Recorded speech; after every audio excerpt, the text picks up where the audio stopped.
Sair yang malam Tambilang Pak Ike tabe tak sia tak ampua kok sadonyo kadi baco nan tinggal untuk nan pandai Antah sape antah palito Ramo-ramo tabang melayang Antah iko antah nantibo Allah lamo kajinan baulang dari kami nan batigo. Assalamualaikum warahmatullahi wabarakatuh. Alhamdulillahilladzi faddala bani adama bil ilmi wal amal. Wassalatu wassalamu ala asyrafil anbiya'i wal mursalin wa ala alihi wa ashabihi ajma'in. Ashhadu an la ilaha illallah wa ashhadu anna muhammadar rasulullah, amma ba'd. Dewan Hakim yang arif lagi bijaksana, hadirin para pecinta syarhil Quran yang kami banggakan. Keberagaman adalah sifat esensial bangsa Indonesia. Negeri nan elo ini terdiri dari berbagai macam suku, bangsa, budaya dan agama. Penduduk Indonesia dengan budayanya masing-masing telah tersebar luas di seluruh Nusantara. Hal tersebut pada dasarnya merupakan kekayaan yang akan meningkatkan potensi bangsa Indonesia hingga menjadikan Indonesia negeri yang unik dan menarik, bahkan membuat turis asing makin tertarik meskipun sekedar piknik. Tentunya keberagaman ini harus dikelola dengan tepat agar masyarakat dapat hidup rukun dan bersahabat. Namun di sisi lain, jika keberagaman ini tidak dikelola dengan tepat, maka ia akan berkombinasi dengan konflik dan berbagai polemik. Saat ini, Indonesia sedang bertubi-tubi diuji oleh berbagai permasalahan, intoleransi, radikalisme, terorisme, hot sikap apatis, hedonis, dan materialistis. Pantaslah masyarakat Indonesia dengan mudah menyebarkan ujaran kebencian, fitnah yang mematikan. Bahkan yang paling mengerikan lagi, ada perilaku oknum yang berusaha mengganti Pancasila sebagai dasar negara yang akan mengakibatkan gesekan pada disintegrasi bangsa. Untuk itu, membangun kekuatan melalui keberagaman di Indonesia adalah judul Syarhil Quran yang akan kami sampaikan sebagai landasan Al-Quran dalam surah Al-Hujurat ayat 13 yang berbunyi, A'udzu billahi minasy syaithanir rajim. Bismillahirrahmanirrahim.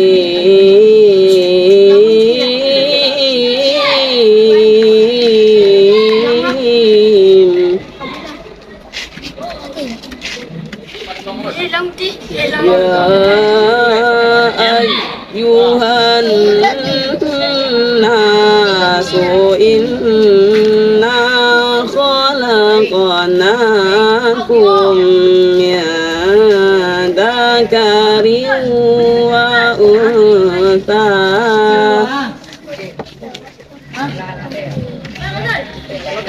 Inna khalaqnakum min dzakarin wa untha wa ja'alnakum شعوبا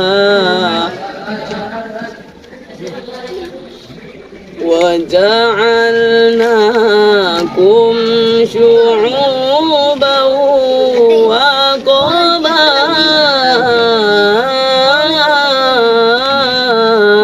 وقبائل لتعارفوا إن أكرمكم عند الله أتقاكم إن الله عليم خبير.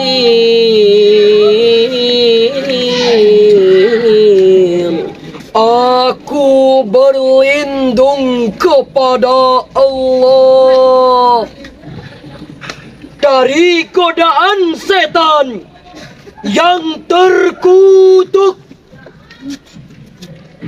dengan menyebut nama Allah yang Maha Pengasih lagi Maha Penyayang.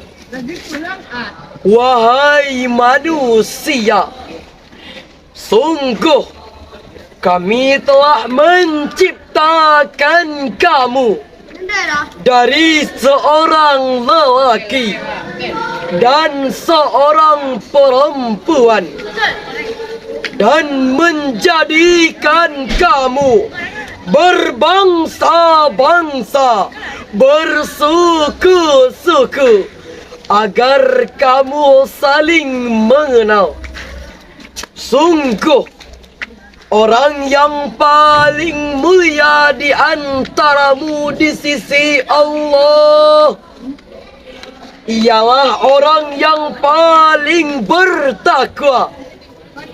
Sungguh Allah Maha mengetahui lagi Maha teliti. Hadirin Dewan Hakim yang arif lagi bijaksana, Syekh Abu Ja'far Muhammad bin Jarir At-Tabari dalam tafsir Jami'ul Bayan fi Ta'wilil Quran jilid 22 halaman 211 menegaskan syu'ub dari kalimat waja'alnakum syu'uban wa qabail adalah nasabul ba'id, nasab yang jauh, sedangkan qabail adalah al-afghazul akbar, rumpun yang paling besar.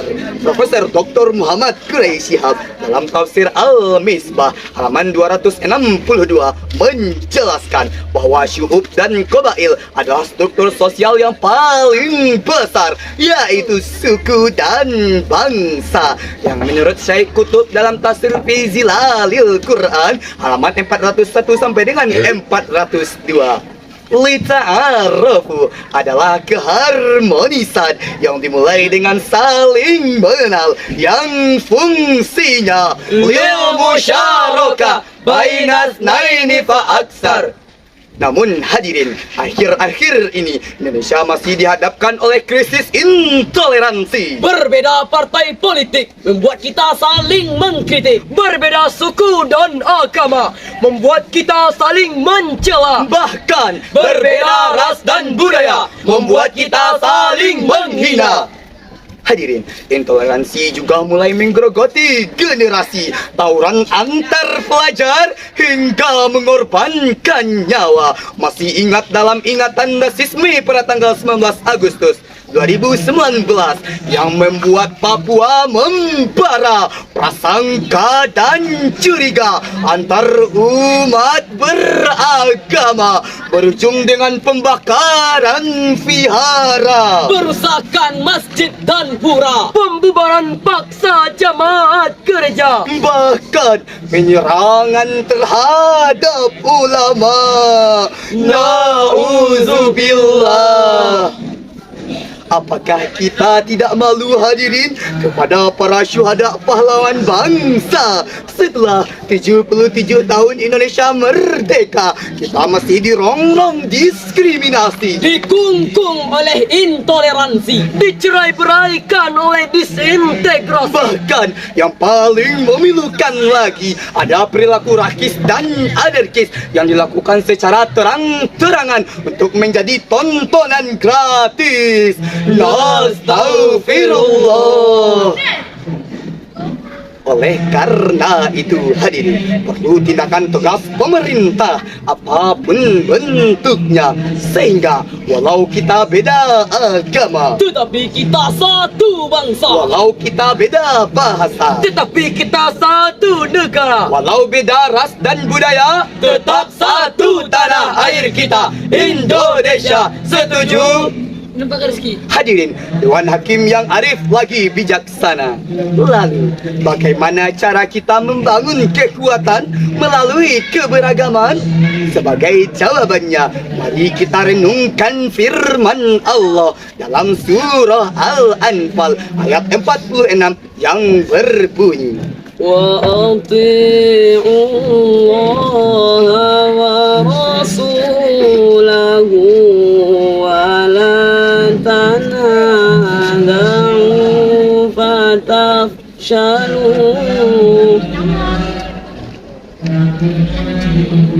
ولا تنازعوا فتفشلوا وتذهب ريحكم واصبروا إن الله مع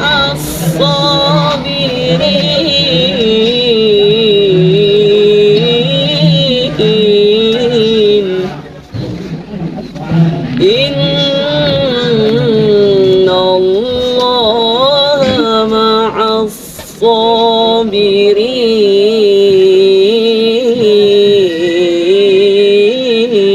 الصابرين صدق الله العظيم. Dan taatilah Allah dan Rasulnya, dan janganlah kamu berbantah-bantah yang akan menyebabkan kekuatanmu menjadi hilang. Dan bersabarlah, sungguh Allah beserta orang yang sabar. Maha benar Allah dengan segala firman-Nya. Dengan demikian hadirin, perang yang kita hadapi saat ini bukanlah perang mengusir penjajah, bukan perang bersenjata, Tapi perang fitnah dan adu domba, perang berita hoax dan ujaran yang kebencian. akan menimbulkan perpecahan. Pantaslah Presiden Soekarno pernah berkata, "My struggle is easier than you." Because I repel the infidel, will you so again your own people? Perjuanganku lebih mudah dari kamu. Aku mengusir penjajah, sedangkan kamu harus melawan bangsamu sendiri. Hadirin yang mulia, sebagai kesimpulan, keberagaman di Indonesia adalah suatu keniscayaan yang mesti harus diterima oleh seluruh rakyat Indonesia. Kepada seluruh rakyat Indonesia, mari kita dukung pemerintah bersatu membangun kekuatan melalui keberagaman. Mari kita rawat keberagaman dalam bingkai Bhinneka Tunggal Ika. Walaupun berbeda-beda, tetapi tetap satu jua. Sebagaimana syair yang akan kami dendangkan. Binalah persatuan, sirnalah perpecahan. Binalah persatuan, sirnalah perpecahan. Persatuan kalam Tuhan. Mari bertakbir. Allahu Akbar, Allahu Akbar, Allahu Akbar, Allahu Akbar, Allahu Akbar. Sekian dan demikian yang dapat kami sampaikan. Sampai jumpa. Wassalamualaikum warahmatullahi wabarakatuh.